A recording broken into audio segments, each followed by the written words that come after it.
श्री गौरी सप्तश्लोकी स्तुतिः। करूपान्ते कान्ते वितरणरवन्ते विदधतीं नवां वीणां शोणाम् अभिरुचिभरेणाङ्कवदनां सदा वन्दे मन्दे तरमतिरहं देशिकवशात् कृपालम्बामम्बां कुसुमितकदम्बाङ्कनगृहाम्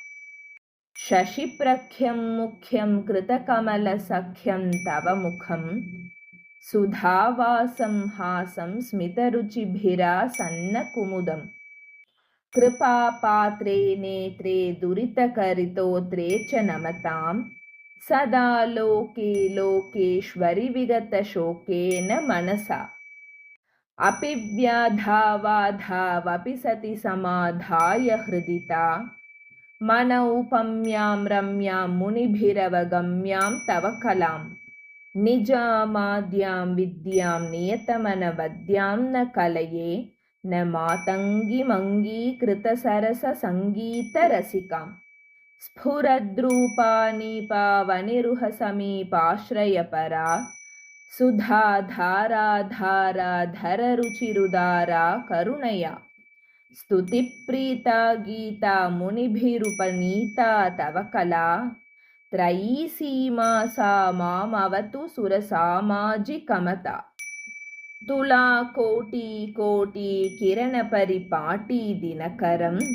नखच्छाया माया शशिनलिनदाया दविभवं पदं सेवे भावे तव विपदभावे विलसितं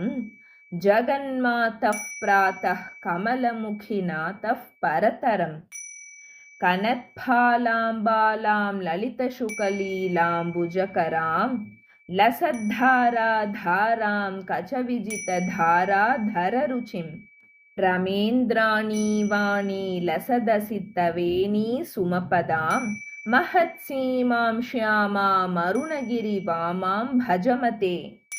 गजारण्ये पुण्ये श्रितजनशरण्ये भगवती जपावर्णापर्णां तरलतरकर्णान्तनयना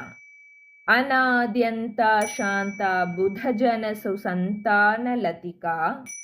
जगन्माता पूता तुहिनगिरिजाता विजयते गौर्या सप्तस्तुतिं नित्यं प्रभाते नियतः पठेत् तस्य सर्वाणि सिद्ध्यन्ति वाञ्छितानि न संशयः। इति श्री गौरी सप्तश्लोकी स्तुतिः सम्पूर्णम्।